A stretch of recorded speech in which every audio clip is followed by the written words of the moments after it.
Assalamualaikum warahmatullahi wabarakatuh.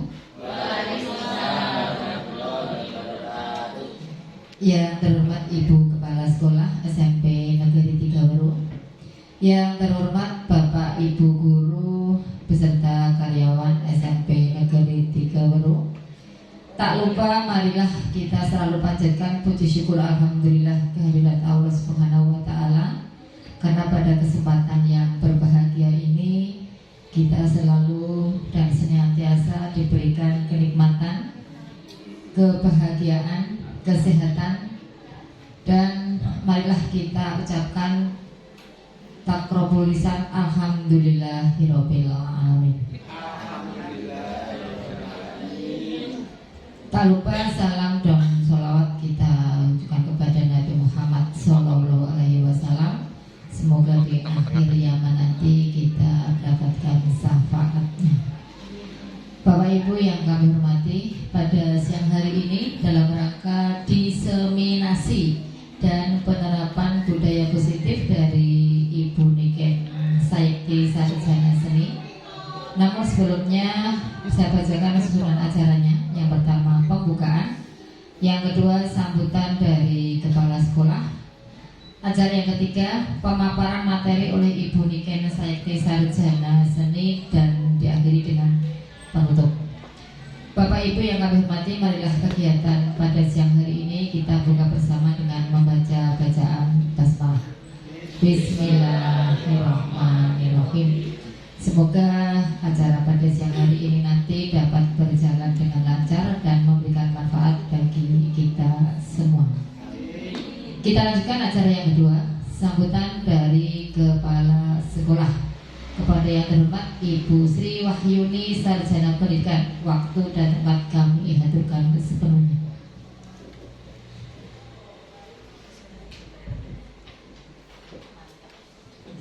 Mantap suaranya. Bismillahirrahmanirrahim. Assalamualaikum warahmatullahi wabarakatuh. Bapak Ibu yang saya hormati, sebelum saya matur, monggo kita panjatkan puji serta syukur kehadirat Allah atas semua nikmat yang kita terima. Sholawat serta salam semoga juga selalu tercurahkan kepada junjungan kita Nabi besar Muhammad SAW. Bapak Ibu yang saya hormati, sebelumnya saya ucapkan terima kasih terutama kepada Ibu Niken Sayekti Sarjana Seni yang sudah berkenan mengadakan kegiatan ini, meskipun ini merupakan kegiatan wajib di program calon guru penggerak. Alhamdulillah bisa dilaksanakan dengan sungguh-sungguh dan insya Allah nanti juga hasilnya bisa bermanfaat baik bagi Bu Niken sendiri maupun bagi Bapak Ibu guru yang lain, dan tentu saja nanti akan berpengaruh positif juga pada peserta didik kita. Bapak Ibu yang saya hormati, untuk program calon guru penggerak itu merupakan salah satu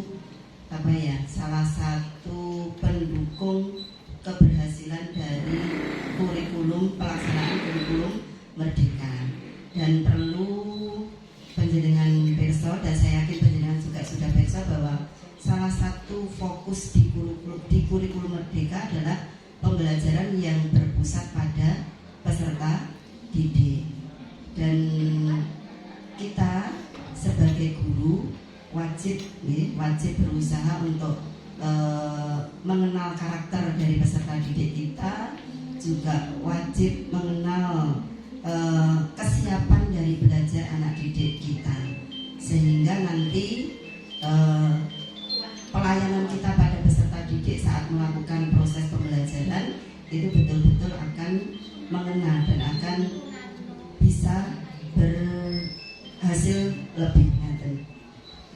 Bapak Ibu, berkaitan dengan hal tersebut, sekolah sebagai rumah kedua dari peserta didik harus bisa memfasilitasinya. Kalau Ki Hajar Dewantara itu mengibaratkan sekolah itu sebagai tanahnya, kemudian guru itu sebagai petaninya. Nah, sebagai petani tentu saja harus bisa mengolah atau berbagi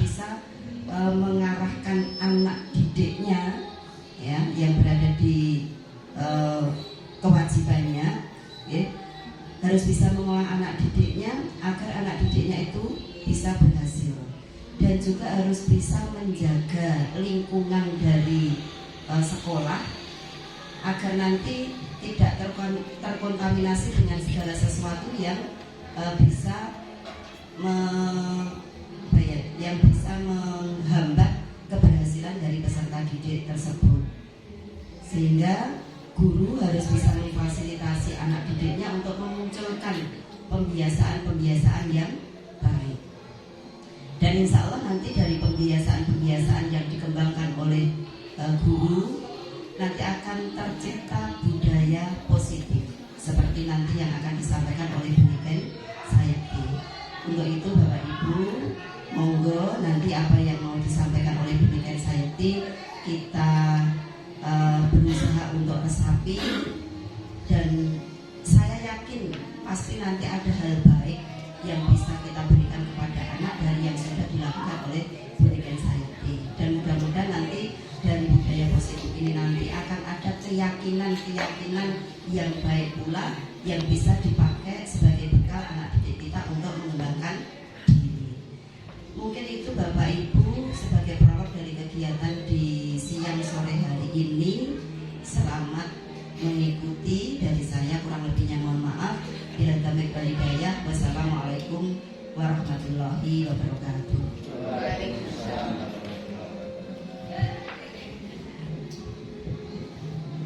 Terima kasih kepada Ibu Sri Wahyuni yang sudah memberikan sambutan.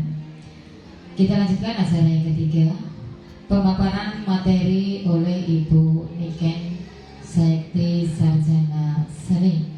Kepada yang terhormat Ibu Niken Sayati Sarjana Seni, kami persilahkan.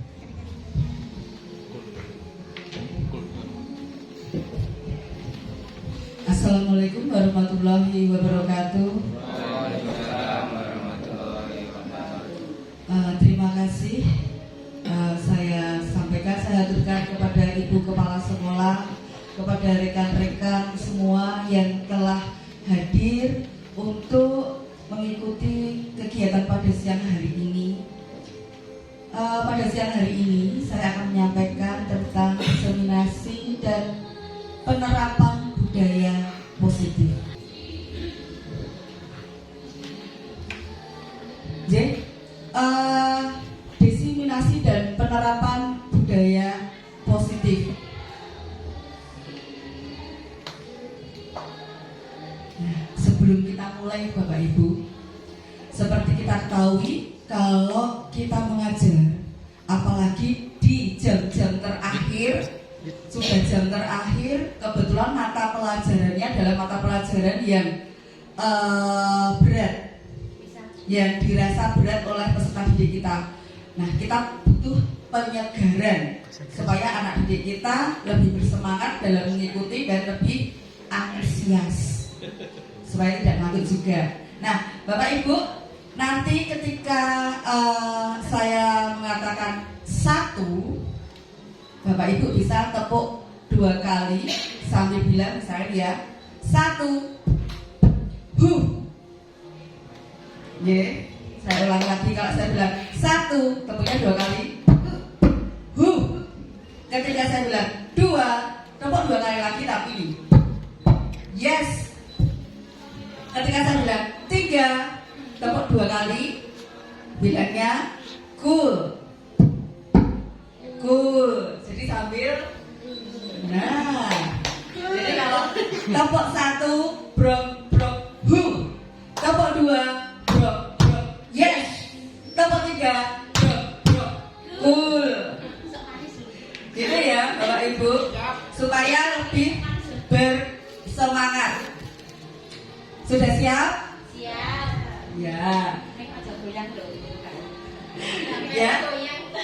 1, hu, 2, yes, 3, cool. Sekarang kita sambung. Ketika saya 1, 1, 2, berarti hu, yes. Kata ya, Pak Bu? Gitu ya. Ya selain bersenang-senang juga harus berpikir. Gitu.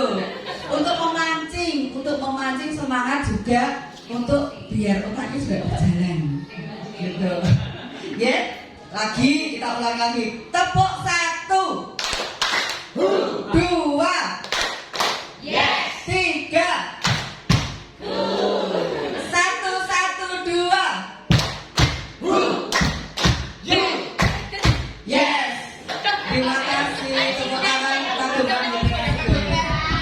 Berarti mau perhatikan. Ya, ini sama seperti peserta didik kita Pak Bu. Kalau sudah siang, tidak semangat, kadang konsentrasi juga sudah mulai berkurang. Harus kita semangati lagi. Ya seperti ini.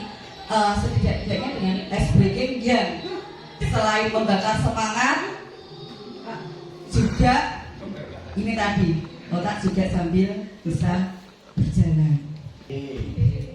Kita santai tapi juga serius. Next. Nah, di sini sebelum masuk sini, tadi sudah disampaikan oleh Ibu Kepala bahwa menurut Ki Hajar Dewantara, tujuan pembelajaran itu adalah menuntun segala kodrat yang ada pada anak-anak agar mereka dapat mencapai keselamatan dan kebahagiaan sesuai kodrat alam dan kodrat zaman.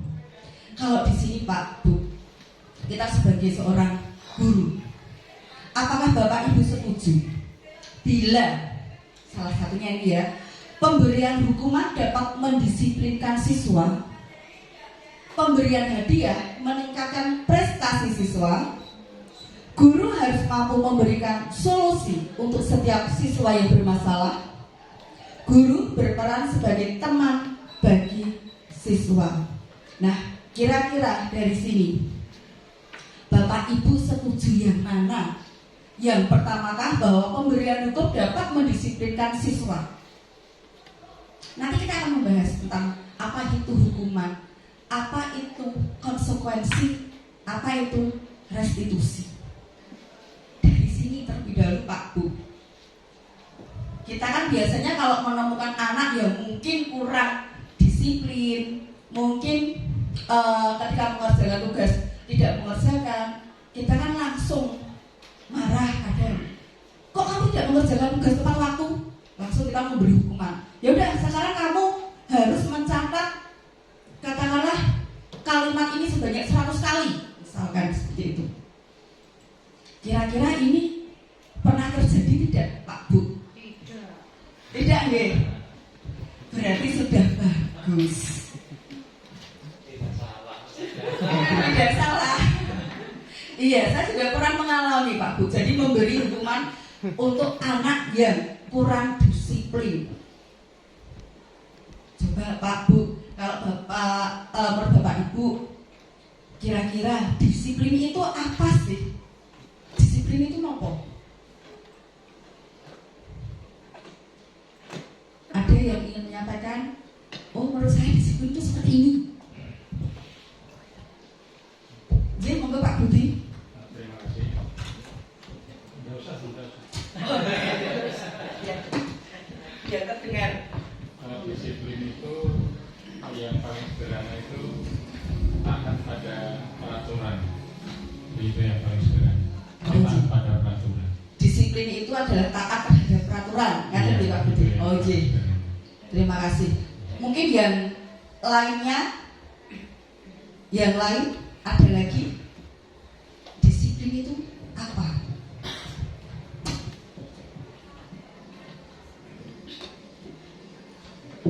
Disiplin adalah taat terhadap peraturan. Mungkin ada pendapat yang lain. Disiplin itu apa Pak?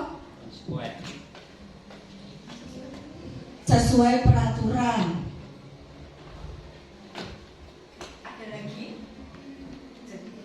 Ada lagi? Bisa berlaku, bisa melakukan sesuai nilai-nilai yang baik. Oh, disiplin itu berlaku. Nah, disiplin itu berlaku Ya, sesuai dengan nilai-nilai yang baik. oh, gitu.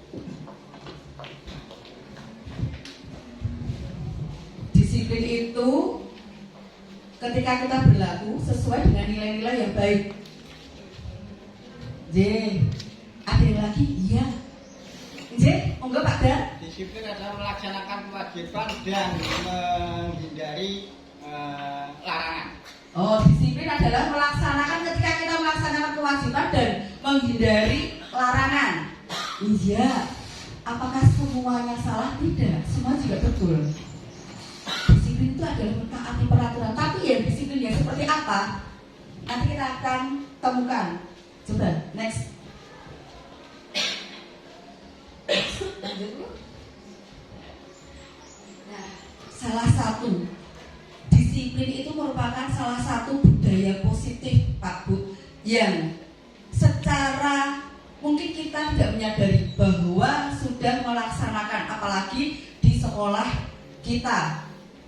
Salah satunya itu tadi, seperti datang tepat waktu, membuang sampah pada tempatnya, kemudian mengikuti upacara bendera, kemudian banyak mengikuti ibadah sholat berjamaah, itu juga termasuk budaya positif. Lanjut. Nah, di sini sebelum kita masuk ke disiplin yang merupakan salah satu contoh budaya positif. Budaya positif ternyata Pak Bu bisa terwujud apabila kita sebagai seorang guru memiliki 5 nilai. Ini diantaranya yaitu berpihak pada murid, mandiri, kolaboratif, reflektif, dan inovatif. Kenapa budaya positif ini sangat dianjurkan, bahkan wajib diterapkan oleh kita semua? Karena dengan budaya positif ini kita bisa mendorong warga, seluruh warga sekolah untuk membuat keyakinan, membuat kesepakatan, dan membuat atau mewujudkan sekolah ini menjadi sekolah yang nyaman, yang menyenangkan bagi para murid atau peserta didik kita.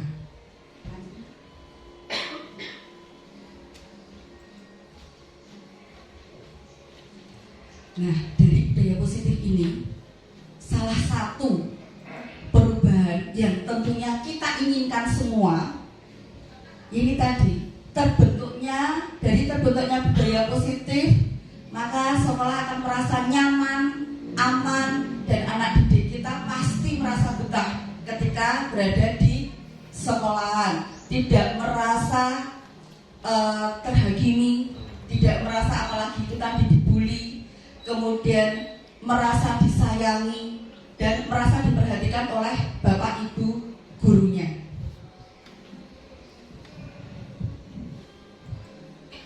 Lanjut. Nah, di sini konsep inti budaya positif. Yang pertama, perubahan paradigma belajar, di mana yang lalu guru itu menjadi pusat pembelajaran. Nah, ini mulai kita rubah. Jadi guru itu bukan satu-satunya sebagai sumber atau pusat pembelajaran. Kemudian disiplin positif. Yang ketiga, motivasi perilaku manusia. Yang keempat, kebutuhan dasar manusia. Yang kelima, posisi kontrol guru. Yang keenam, keyakinan kelas. Yang ketujuh, segitiga restitusi. Insya Allah nanti kita akan kupas satu persatu. Lanjut. Nah, di sini ada paradigma, perubahan paradigma baru. Monggo. Nah, di sini sudah tertulis seperti ini, bahwa seperti kurikulum Merdeka merupakan pembelajaran yang dirancang berdasarkan prinsip berorientasi pada penguatan kompetensi dan pengembangan karakter yang sesuai dengan dimensi profil pelajar Pancasila. Kita sudah paham? Kita sudah hafal apa saja sih profil pelajar Pancasila? Ada bernalar kritis, ada yang mandiri, kemudian kreatif, bergotong royong, berkebinekaan global, dan beriman bertakwa kepada Tuhan yang Maha Esa. Lanjut. Nah, di sini ada sedikit kasus, ada sedikit studi kasus, contoh kasus. Monggo bisa dicermati seperti ini. Ketika Anda mengepalkan salah satu tangan Anda, nah ini pernah kita bahas, pernah dijadikan permainan dulu Pak Waluyo sama Bunikan Setianingrum tuh ya, yang dulu pernah kita pakai kuis, yang salah satunya mengepalkan tangan, yang satunya berusaha untuk membuka kepalan tangan tersebut. Bagaimana caranya kepalan tangan teman Anda itu bisa dibuka? Bagaimana cara kita mempertahankan kepalan tangan kita supaya tidak terbuka? Kemarin sudah pernah kita bahas. Nah, di sini adalah mengepalkan salah satu tangan Anda. Coba Anda bayangkan bahwa Anda menyimpan sesuatu yang sangat berharga di dalam kepalan tangan Anda. Anda perlu menjaga benda tersebut sekuat tenaga Anda karena begitu pentingnya untuk kehidupan Anda. Kira-kira Pak Bu, kalau jenengan semua menyimpan sesuatu yang ini tidak boleh diminta, tidak bakalan jenengan kasihkan ke siapapun sampai kapanpun, kira-kira itu apa nih? Harta atau apa? Kira-kira apa? Yang mau dirayu kayak apa tetap tidak bisa atau tidak bakalan kita berikan. Nyawa. Ada yang menjawab nyawa. Pak Wal, mungkin kira-kira apa Pak Wal? Nyawa. Ada yang lain? Keyakinan. Ada yang lain lagi? Oh ya, nyawa tidak bisa digenggam. Sama Pak, keyakinan juga tidak bisa digenggam. Iya. Pasangan hidup. Iya. Itu kadang ya, nyawa itu jarang ya diminta langsung. Ya sudah, saya kasihkan nyawaku untukmu misalnya. Keyakinan juga demikian. Kalau kita sudah yakin terhadap sesuatu hal, kita mau ibaratnya dirayu bagaimanapun, kalau kita sudah yakin, ya sudah, kita menggenggam erat keyakinan yang kita yakini benar. Kemudian ini ada lagi, yang satu menggenggam tangan, yang satu berusaha untuk membuka tangan tersebut. Entah itu dengan membujuk, entah itu dengan menghardik, mengintimidasi, memarahi, menggoda, menggelitik, dan sebagainya. Biasanya kan ini ya bapak-bapak atau ibu-ibu kalau mau minta sesuatu, nah gitu kan, gimana caranya supaya diberi. Misalkan kita tahu kita mau pegang apa, cobalah diminta. Kadang itu tadi bisa dengan rayuan, bisa dengan intimidasi. Ketika rayuan sudah tidak mempan, diintimidasi, dimarahi. Ya caranya biar barang yang kita inginkan yang dipegang orang lain itu bisa dikasihkan. Nah, ini di sini ada miskonsepsi tentang makna kontrol. Nah, di sini ada ilusi guru mengontrol murid. Nah, di sini ada tahu, selama ini beranggapan bahwa kita yang mengontrol murid. Jadi murid itu harus manut, harus taat kepada kita. Nek A yo A, B yo B. Ini kaitannya dengan tadi. Kalau kamu melakukan kesalahan tidak sesuai dengan apa yang saya katakan, apa yang saya tugaskan, berarti kamu mendapat hukuman. Contohnya seperti itu. Padahal murid, peserta didik kita itu mengontrol dirinya sendiri. Yang kedua, ilusi bahwa semua penguatan positif, efektif, dan bermanfaat. Tadi pemberian hadiah. Di sini juga manfaat bagi murid, atau justru sebaliknya. Kira-kira Pak Bu, kalau kita mempunyai anak yang berprestasi atau di dalam kelas saja, oh iya anak ini rajin mengumpulkan tugas, kita berikan penghargaan. Kira-kira dari penghargaan ini mempunyai efek positif atau justru ada efek negatif yang muncul, atau positif terus, atau positif negatif, atau negatif terus. Kira-kira kalau menurut Pak Wiyadi dan sudah mengalami, kalau pemberian reward atau hadiah Pak kepada anak didik kita, kira-kira ini efeknya bagus atau kurang bagus Pak? Ya sebenarnya kalau jujur itu ya ada bagusnya ada tidaknya. Kalau jujur itu memang ada bagusnya ada tidaknya juga. Tetapi kalau bicara masalah disiplin positif, ya memang kurang bagusnya karena ketika anak-anak itu berperilaku misalkan akan melakukan apa, tetapi dia itu acuannya aku kok begitu ribet dapat hadiah gitu. Jadi dia itu tidak didasari dari dirinya sendiri, aku harus pandai apapun nanti yang aku dapat, pokoknya aku harus belajar, harus pandai. Nah itu nanti akan berbeda ketika kita melakukan sesuatu dengan dengan harapan nanti akan mendapatkan hadiah atau reward gitu. Jadi kalau disiplin positif ya memang harus dari intern diri kita sendiri yang muncul, tanpa harus terpengaruhi oleh hal-hal lain tadi. Misalkan seperti ketika kita menggenggam tangan terus ada yang berusaha mengiming-imingi, menghardik, mau melepaskan, tetapi kita tetap yakin karena itu keyakinan kita, karena itu muncul dari intern kita, ya udah harus kita pertahankan dan kita bertingkah laku baik itu karena memang berasal dari diri kita sendiri dan bukan dari pihak luar. Begitu Bu sepertinya.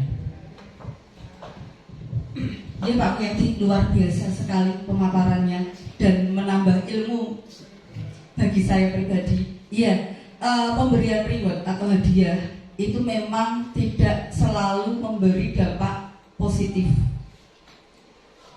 baik itu bagi penerima ataupun bagi rekan-rekannya. Karena bisa jadi Pak Bu, rekan-rekannya tersebut merasa timbul rasa kecemburuan. Oh iya, kuwi pinter kok. Oh iya, kuwi selalu mengerjakan tepat waktu kok. Bisa menimbulkan kecemburuan. Bisa juga menimbulkan rasa rendah diri bagi teman-temannya. Walaupun itu hanya sekedar, oh iya tepuk tangan untuk teman kalian karena nilainya bagus. Oh iya, kamu memang luar biasa, kamu pintar sekali. Dan itu dilakukan terus-menerus. Itu ternyata membuat yang lain itu juga merasa rendah diri. Jadi memang tidak selamanya pemberian reward atau hadiah itu memunculkan nilai yang positif. Jadi memang kita harus pintar-pintar sebagai seorang guru kapan memberikan reward, kemudian melihat situasi dan kondisi peserta didik kita juga. Oh iya Pak, tadi yang disampaikan Pak Wiyadi tadi, pemberian reward itu tidak selalu bernilai positif. Ada benarnya, tetapi begini, kalau kita lihat di pemberian hukuman, itu berarti pemberian hukuman itu juga tidak selalu bernilai negatif. Jadi dengan pernyataan Pak Wiyadi tadi, pemberian reward itu tidak selalu bernilai positif, maka saya katakan bahwa pemberian hukuman itu juga tidak selalu bernilai negatif. Benar begitu? Nanti kita pas lagi Pak. Ya, terima kasih Pak Budi. Ini ada dua pendapat juga yang memang keren ini. Ini memang harus dikaji lagi. Menjadi PR bagi saya, nanti akan saya tanyakan juga di forum. Pertanyaan dari Pak Budi hampir sama Pak, hampir sama. Berarti hukuman tidak selamanya mempunyai dampak negatif gitu ya Pak? Bisa Pak, kalau menurut saya bisa. Tidak selamanya reward itu berdampak positif Dan kebalikannya, hukuman tidak selamanya berdampak negatif dalam tanda kutip. Dalam tanda kutip. Ya, salah satu kajiannya kita fokuskan pada objeknya itu siswa. Jadi misalnya kita memberikan suatu hukuman itu bisa hukuman sedang, bisa hukuman ringan, bisa hukuman berat gitu. Itu kita fokuskan pada siswanya. Jadi siswa yang kita beri hukuman itu siswa yang mana, siswa yang bagaimana gitu. Jadi ada banyak siswa kita yang beragam. Juga pemberian hadiah itu juga pemberian hadiah kepada siswa yang mana, siswa yang bagaimana. Jadi salah satu kajiannya itu kita fokus pada objeknya. Ini untuk dikupas itu juga butuh waktu lama, mungkin lain hari saja. Enggak dulu. Oh iya, ini semakin seru. Oke, nanti kalau di lingkungan sekolah mungkin kita bisa membiasakan mengganti istilah hukuman itu dengan konsekuensi. Jadi, tapi tetap ada semacam hukuman itu ya ada ketika memang di peraturan sekolah itu tertulis seperti itu. Jadi ketika misalkan ada anak yang merokok atau membawa senjata tajam, nah itu kan ada. Kalau misalkan tertulis hukuman ya sudah, berarti kalau hukumannya apa ya itu tidak apa-apa kalau memang itu ada di tertulis. Sama ketika ada tindak kriminal oleh orang lain itu dilakukan oleh seseorang, dan karena undang-undang kita mengatur itu dan harus ada hukuman ya tidak apa-apa, karena itu memang bagian dari yang harus terjadi. Cuma kalau di sekolah memang kita berusaha nanti kalau bisa itu ya konsekuensi. Jadi anak-anak itu ketika bertindak tidak tepat, nanti mereka akan tahu konsekuensinya apa. Dan itu ketika sudah kita sampaikan di awal, ya kita berharap. Tapi tetap ada kaitan. Jadi menumbuhkan disiplin positif itu nanti ya untuk menghindari biar tidak terjadi hukuman atau konsekuensi tersebut. Yang jelas yang perlu saya garis bawahi, kalau hukuman memang bisa saja ada Pak Budi, tetap ada, dan itu sebagai bentuk untuk ya mendisiplinkan juga. Selama nanti di peraturan sekolah itu ya memang tertulis seperti itu ya memang harus ada juga. Tetapi yang mungkin penyebutan dengan konsekuensi memang ada perbedaannya sudah hukuman dan konsekuensi.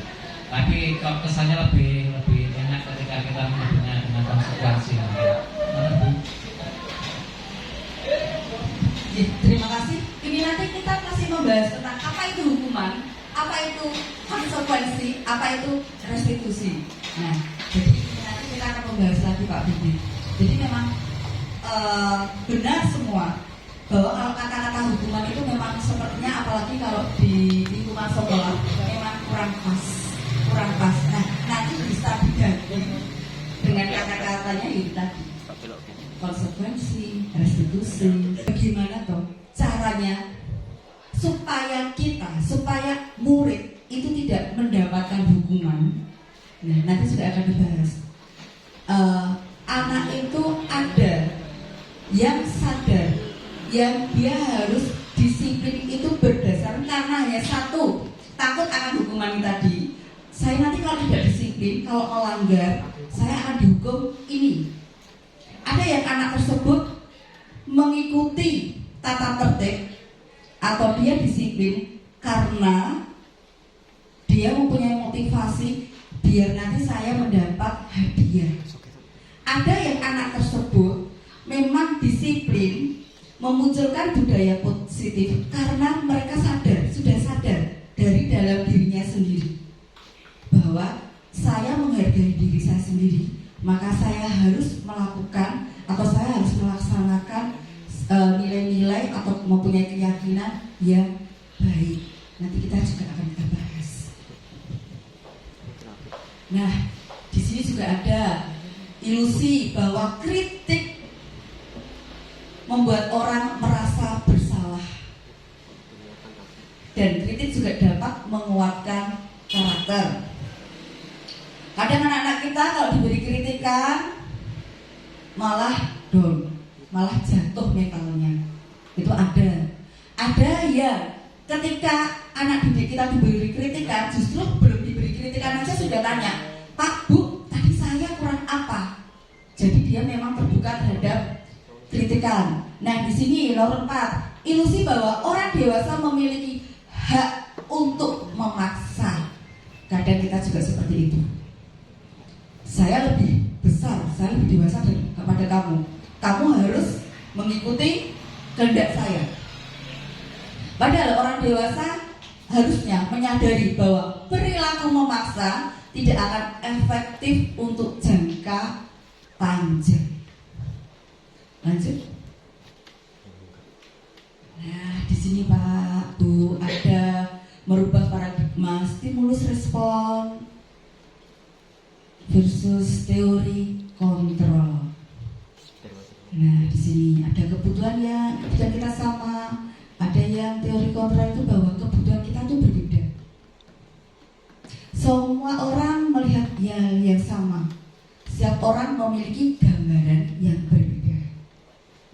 Kita mau coba mengubah orang agar berpandangan sama dengan kita.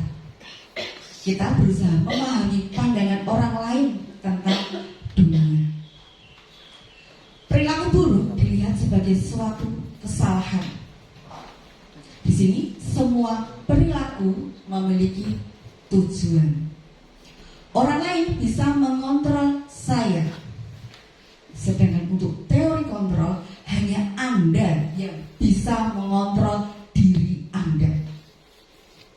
Kemudian yang selanjutnya, saya bisa mengontrol orang lain. Untuk teori kontrol, Anda tidak bisa mengontrol orang lain. Pemaksaan ada pada saat bujukan gagal. Seperti tadi kita dirayu, gagal, akhirnya diintimidasi. Akhirnya melakukan kekerasan atau pemaksaan. Sedangkan menurut teori kontrol, kolaborasi dan konsensus menciptakan pilihan-pilihan baru. Model berpikir menang atau kalah, yaitu tadi seperti lomba. Lomba itu hanya ada menang, ada kalah. Sedangkan teori kontrol, model berpikir menang, bahwa tidak ada yang kalah, bahwa yang dinilai adalah sebuah proses. Lanjut. Nah, kita masuk ke disiplin positif. Lanjut lagi. Ini tadi sudah kita bahas di awal. Apa yang terbayang di benak Anda, apa yang terlintas di pikiran Anda ketika muncul kata-kata disiplin, tadi sudah disampaikan. Ini menurut Ki Hajar Dewantara, bahwa untuk menciptakan siswa yang merdeka, maka syarat utamanya harus mempunyai disiplin yang kuat, yaitu disiplin diri yang berasal dari motivasi internal atau dari dalam. Jika tidak mempunyai motivasi internal, maka diperlukan motivasi eksternal atau dari orang lain untuk mendisiplinkan dirinya, yaitu tadi akhirnya muncul seperti hukuman. Karena biasanya itu tadi, kita mau mengikuti aturan karena takut adanya hukuman. Kalau saya tidak melakukan ini, nanti saya kena sanksi. Nah, itu motivasinya dari eksternal. Lanjut. Ya, di sini ada disiplin positif. Kebanyakan orang akan menghubungkan kata disiplin dengan tata tertib, teratur, dan kepatuhan pada peraturan. Nah, ini tadi juga sudah kita bahas. Kata disiplin juga sering dihubungkan dengan hukuman. Padahal itu sungguh berbeda. Karena belajar tentang disiplin positif tidak harus dengan memberi hukuman. Justru itu adalah salah satu alternatif terakhir. Memang benar, tidak semuanya hukuman itu dampaknya negatif. Ini tadi alternatif terakhir. Dan kalau bisa tidak perlu dilakukan. Jadi dihindari, kalau bisa dihindari. Kalaupun dilakukan, itu merupakan alternatif terakhir. Karena itu tadi Pak Bu, kita sebagai guru kita dituntut untuk menuntun.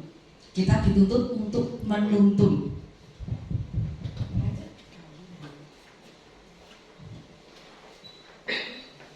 Nah, disiplin positif adalah cara menerapkan sikap disiplin yang bertujuan untuk menumbuhkan kesadaran. Jadi kita memang harus menumbuhkan kesadaran peserta didik, murid kita, bahkan diri kita sendiri. Kita harus menumbuhkan disiplin positif itu mulai dari kita sendiri. Bagaimana kita menginginkan atau mengharapkan peserta didik untuk disiplin, untuk memunculkan budaya positif kalau dari diri kita sendiri kurang sadar akan budaya atau budaya positif, salah satunya adalah disiplin. Kalau kita nggak sadar, bagaimana kita akan mengajak orang lain untuk berdisiplin? Jadi itu tadi, guru menuntun, guru harus memberi contoh atau teladan. Bukan hanya teori, bukan hanya omongan, bukan hanya kata-kata, tetapi juga tingkah laku, sikap kita sehari-hari. Lanjut.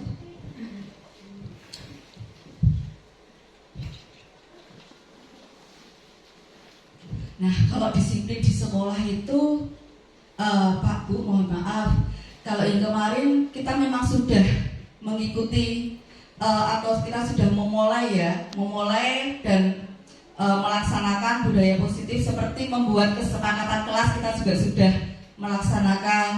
Kemudian ini ditambah lagi budaya 5 menit bersih sebelum jam pelajaran. Itu. Kemudian ada budaya membawa bekal dari rumah, Pak Bu.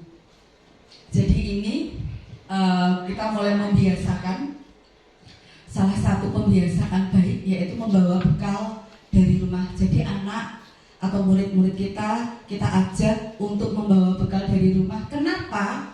Selain lebih higienis, yang kedua juga mengurangi limbah atau sampah. Kalau membawa bekal dari rumah, otomatis kan makanannya sudah ada tempat bekalnya, minum juga sudah ada tempat minumnya. Jadi mengurangi limbah atau sampah. Yang ketiga, ini juga merupakan bentuk perhatian orang tua, kasih sayang kepada anaknya. Jadi ada ikatan batin yang kita budayakan. Jadi orang tua tidak hanya cuek atau kurang perhatian kepada anaknya. Jadi anak juga bisa merasakan, oh iya, dalam bekal ini ada doa, ada kasih sayang orang tua yang diberikan kepada saya. Nah, di sini ada nilai-nilai kebajikan universal. Tadi sempat sudah dibahas tentang profil pelajar Pancasila juga. Di sini juga ada seperti profil pelajar Pancasila itu kebijakan universal, dan di sini juga ada program PYP hampir sama, di mana sikap murid itu diharapkan integritas, mandiri, menghargai, antusias, empati, kreativitas, kerjasama, percaya diri, komitmen. Nah, sebenarnya hampir sama dengan profil pelajar Pancasila, hanya lebih dijabarkan lagi. Lanjut. Nah, ada keterampilan hidup, ada yang namanya petunjuk hidup. Keterampilan hidup yaitu tadi dapat dipercaya. Ini tadi salah satu atau nilai-nilai kebijakan universal. Ada beberapa contohnya tadi, yang profil pelajar Pancasila, kemudian keterampilan hidup, petunjuk hidup. Motivasi perilaku manusia. Nah, ini bisa dikaitkan dengan tadi hukuman, konsekuensi, restitusi. Di sini motivasi perilaku manusia. Kita itu kadang berperilaku itu motivasinya apa sih? Nah, karena apa? Motivasi merupakan dorongan yang dimiliki seorang individu yang dapat merangsang untuk dapat melakukan tindakan-tindakan atau sesuatu yang menjadi dasar atau alasan seseorang untuk berperilaku atau melakukan sesuatu. Nah, di sini tadi juga sempat dibahas. Motivasi perilaku manusia, satu, untuk menghindari ketidaknyamanan atau hukuman. Jadi ini motivasinya biasanya dari eksternal. Kedua, untuk mendapatkan imbalan atau hadiah dari orang lain. Ini sudah lumayan bagus daripada yang motivasinya untuk menghindari hukuman. Yang ketiga, untuk menghargai diri sendiri sesuai insan yang kita harapkan. Karena saya merasa atau saya memiliki keyakinan bahwa saya harus menerapkan nilai-nilai positif. Itu tadi salah satunya cara menghargai diri sendiri adalah dengan melakukan tindakan atau budaya positif. Salah satunya disiplin tadi. Nah, ini pun jawabannya tadi sudah sempat kita bahas ya. Untuk menghindari ketidaknyamanan atau hukuman, biasanya murid atau anak didik kita melakukannya itu tadi karena takut dihukum. Akhirnya dengan terpaksa mengikuti aturan yang ada. Akhirnya melakukan disiplin karena hanya takut karena dihukum.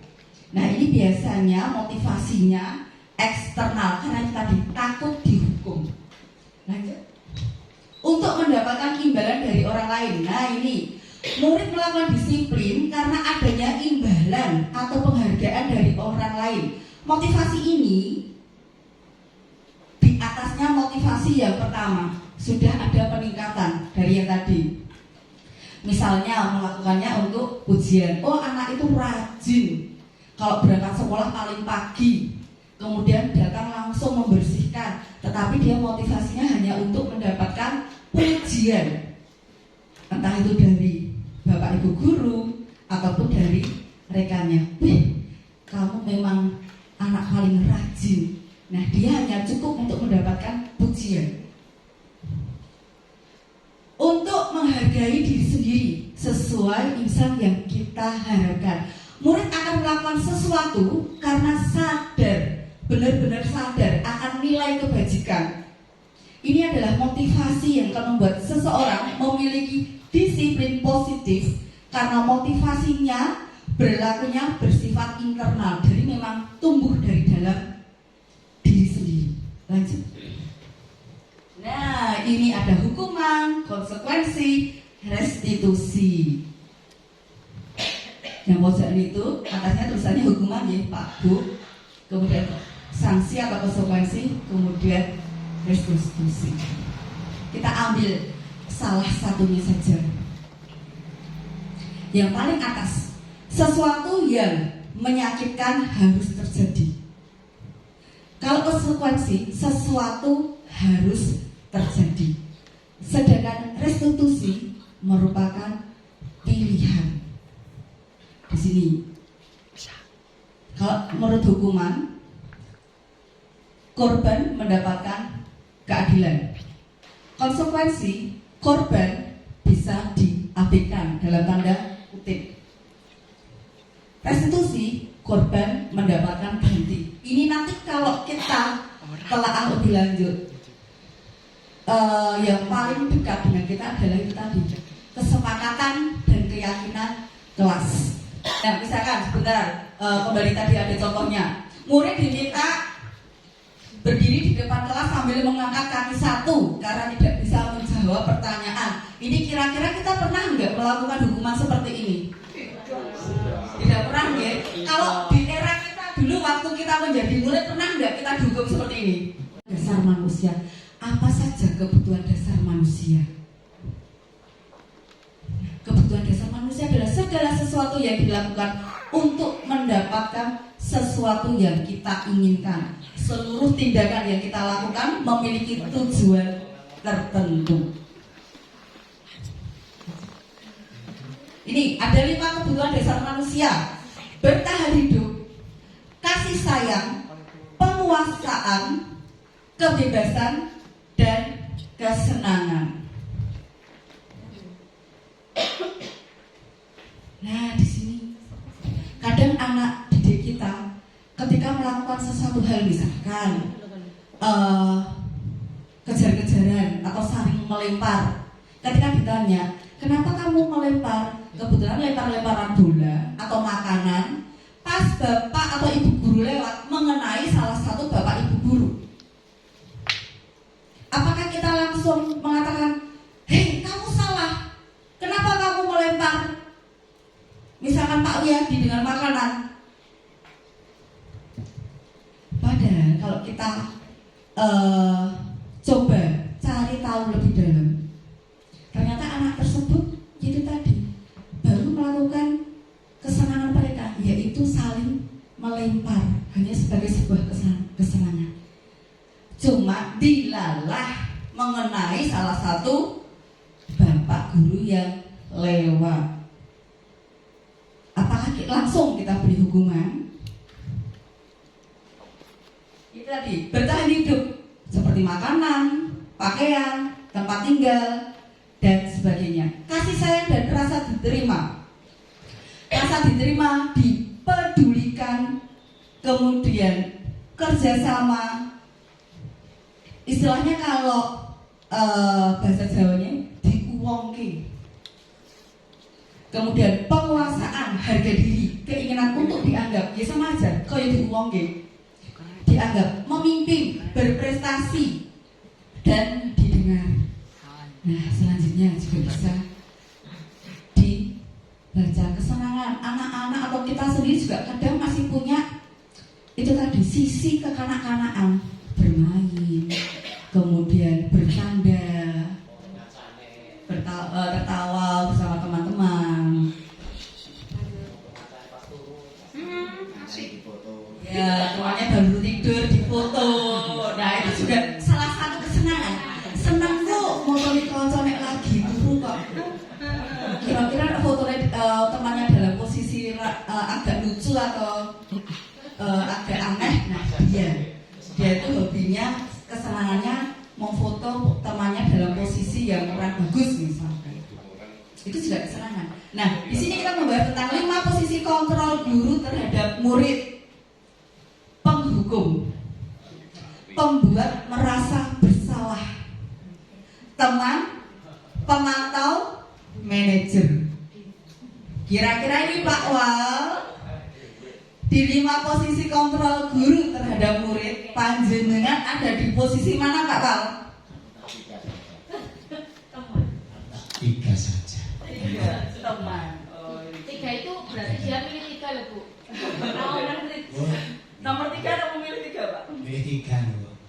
Milih 3? Milih 3 berarti yang 3, 4, 5. Oh, 3, 4, 5. Oke, Pak Wal ada di posisi itu tadi. Pak Wal di posisi sebagai teman. Beliau juga sebagai pemantau, juga sebagai manajer. Kalau Bu Ika, kira-kira dari 5 posisi kontrol tersebut, kalau harus memilih salah satu Bu? Saya nomor 3. Pilih nomor 3 juga sebagai teman. Jadi kita sebagai teman dengan murid kita ya. Nanti kita kupas. Soalnya jadi manajer, aku nggak perintah tak tahu mangkat. Bayangan kita kalau menjadi manajer itu nggak perintah harus jalan gitu ya. Kalau manajer itu ya. Oke, nanti kita kupas. Lanjut saja. Nah, di sini Pak Bu, 5 posisi kontrol guru. Apabila kita tadi mengambil posisi sebagai seorang penghukum, ini tadi kata-kata yang keluar. Patuhi aturan saya, awas.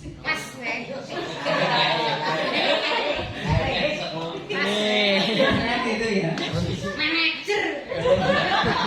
Ini posisi guru sebagai penghukum.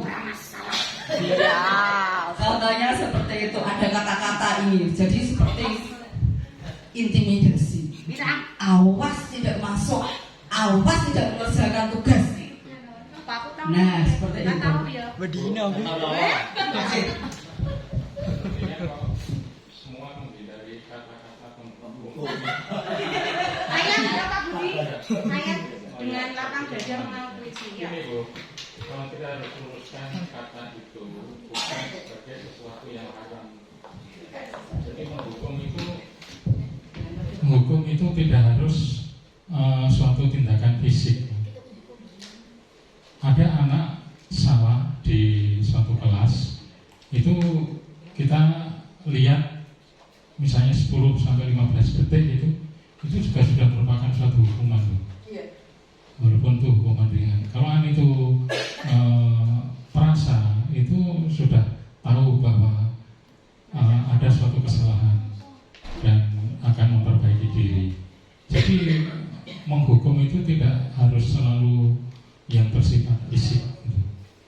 Jadi salah satu tugas manajer itu ya menghukum, termasuk nggak apa-apa. Jadi penghukum itu bukan sesuatu yang negatif, karena tujuan kita kan sama. Misalnya kita mau kemana gitu kan, ada satu jalan yang berbatu, ada satu jalan tol, ada jalan yang lurus berkelok-kelok, semuanya sampai pada tujuan. Jadi saya kira itu. Jadi ini kita kan pada diri kita maksudnya dalam 5 posisi kontrol guru, kita itu ada di posisi apa? Kita sadar diri, oh ya, ternyata saya selama ini melakukan seperti ini. Oh berarti posisi kontrol saya itu sebagai ini tadi, karena ini memang sudah dijabarkan, sudah dipeta-petakan 5 posisi kontrol guru sebagai penghukum itu tadi. Apabila kita melakukan tindakan terhadap murid dengan salah satunya adanya cuma benar dan salah, itu masuknya ke kita sebagai seorang penghukum, bukan dalam arti yang negatif. Kemudian membuat merasa bersalah. Biasanya kalau anak didik kita melakukan kesalahan, gimana tuh caranya itu supaya anak didik kita tuh merasa sendiri, oh yo, aku mau cek salah karena melakukan ini. Ini tadi contoh kata-katanya. Misalkan saya sendiri, berapa kali ibu harus memberitahu kamu ya? Gimana coba kalau orang tua kamu tahu kamu berbuat salah begini? Kita kembalikan ke peserta didik kita untuk lebih sadar diri. Ini contohnya. Kemudian ketika posisi kita sebagai seorang teman, ketika menghadapi peserta didik kita yang melakukan itu tadi kesalahan atau hal yang kurang baik, kalau kita memposisikan sebagai teman, ini tadi, ayo bantulah demi ibu ya, ayo ingat tidak bantuan ibu selama ini, sudah kali ini tidak apa-apa, nanti ibu bantu bereskan. Ini hanya studi kasus, bukan masalah cocok atau tidak cocok. Kalimatnya juga demikian. Ayo ingat tidak bantuan ibu selama ini. Nah ini apa? Seperti teman, kita sama teman, ya kan biasanya gitu, kalau diminta tolong, lah kowe lho wingi wis tak bantu, mosok saiki ra gelem bantu aku. Biasanya teman seperti itu. Seperti demikian setiap minum juga gitu. Alah bu, kemarin lho sudah saya masakkan, mosok saiki ora gelem jajan. Contohnya, itu posisi sebagai teman.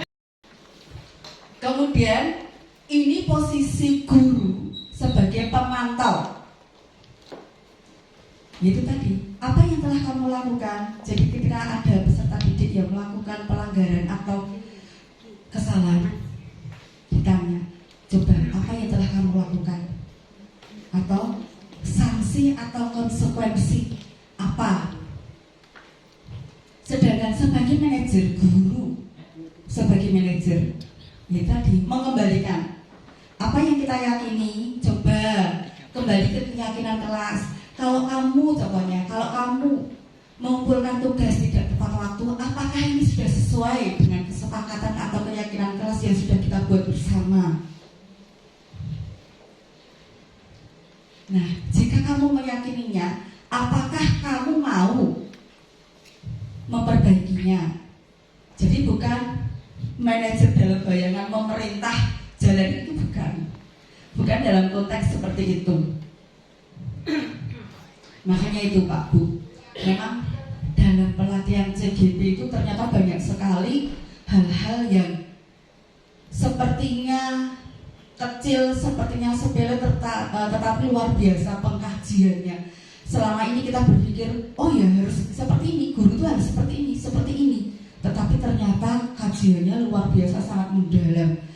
Bahkan kita sering ini itu bertentangan dengan karakter kita mungkin, kemudian kebiasaan kita memperlakukan murid. Tetapi intinya untuk menuntut peserta didik kita menuju keselamatan dan kebahagiaan, bukan hanya mendapatkan nilai atau nilai angka ataupun yang lain, tetapi lebih ke menuntun dia mau jadi apa sesuai dengan itu tadi kodrat alam dan zamannya.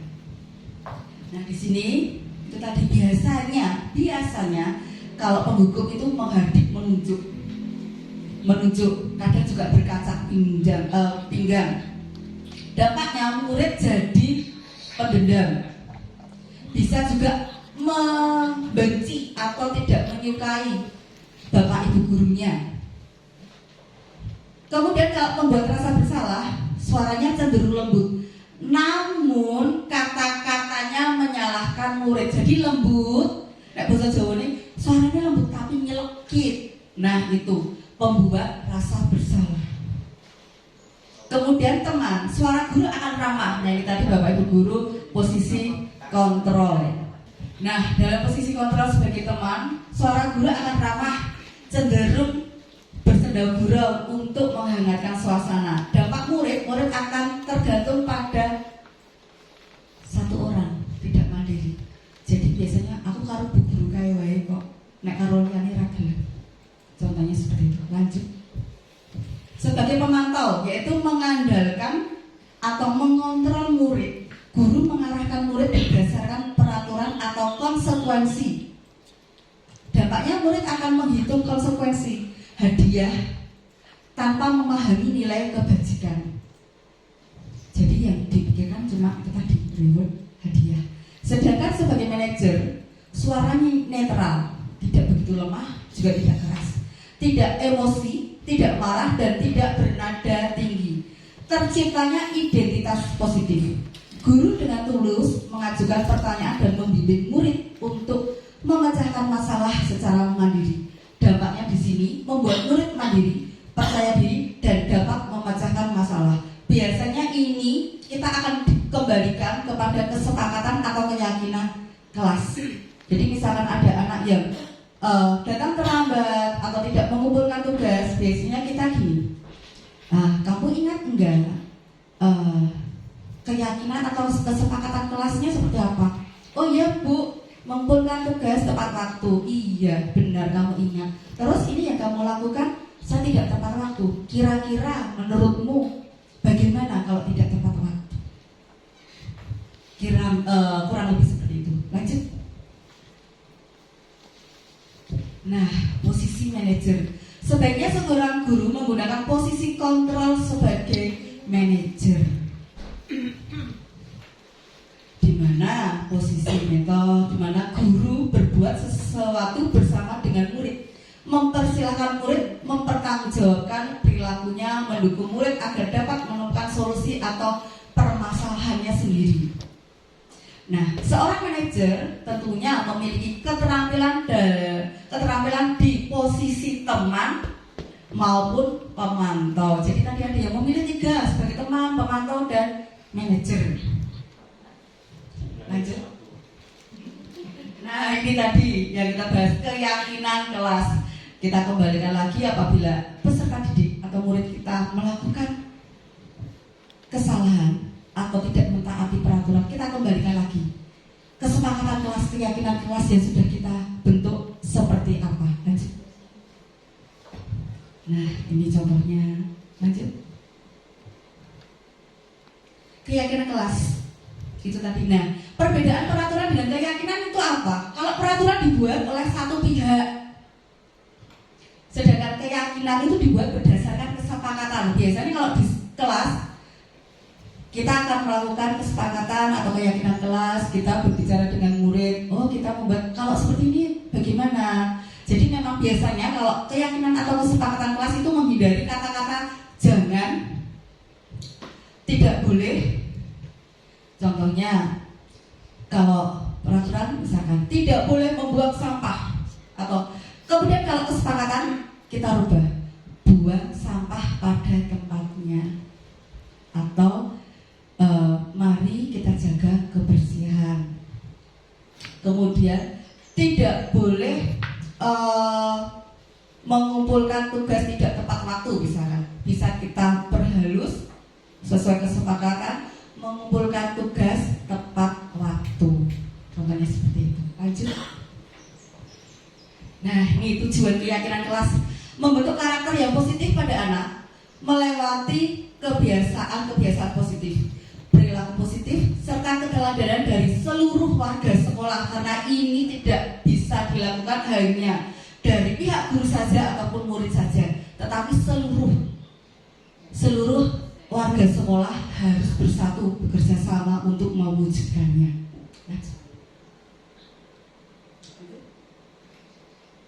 Nah, langkah-langkah pembuatan keyakinan kelas seperti ini kemarin kita sudah melakukannya juga. Nanti yang belum bisa kita mulai untuk melakukan keyakinan kelas. Nah, di sini segitiga restitusi. Lanjut. Pengertian restitusi, proses menciptakan kondisi bagi murid untuk memperbaiki kesalahan, proses. Lanjut.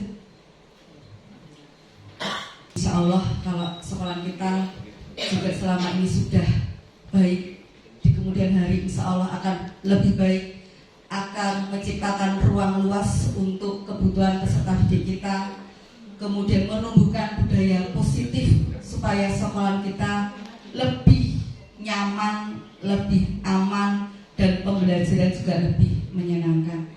Terima kasih Bapak Ibu, demikian pemaparan dari saya tentang budaya positif. Ada kurang lebihnya mohon maaf. Saya akhiri. Wassalamualaikum warahmatullahi wabarakatuh.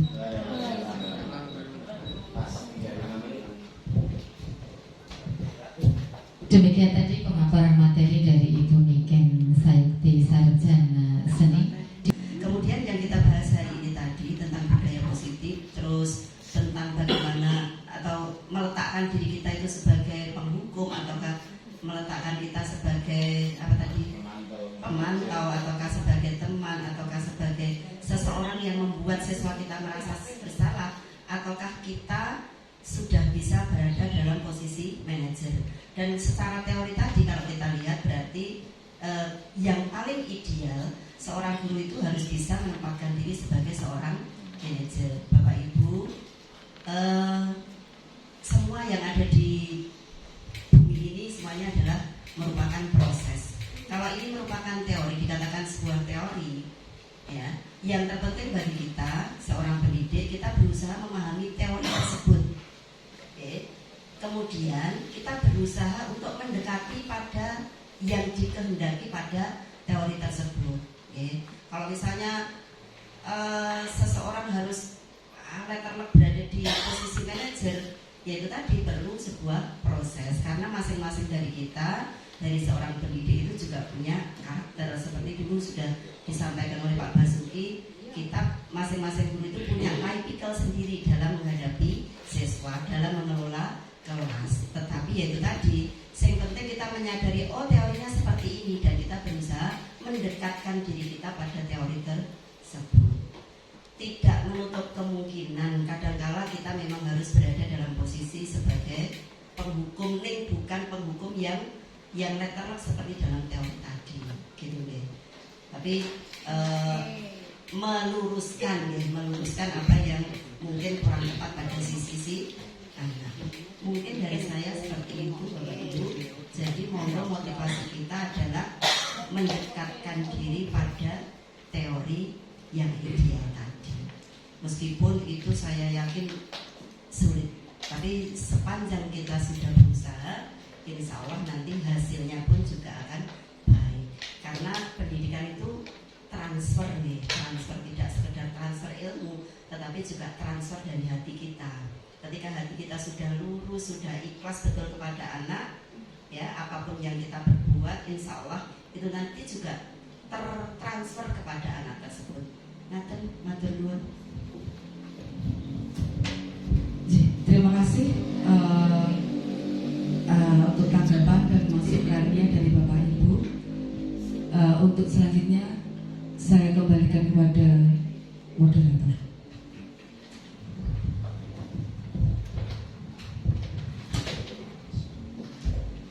Terima kasih kepada Bapak Ibu guru semuanya. Dengan demikian berakhir sudah kegiatan kita pada siang hari ini dalam pemaparan materi oleh Ibu Niken Sayekti sebagai calon guru penggerak. Di akhir acara mari kita tutup bersama dengan membaca bacaan hamdalah. Alhamdulillahirabbil alamin. Saya sebagai pembawa acara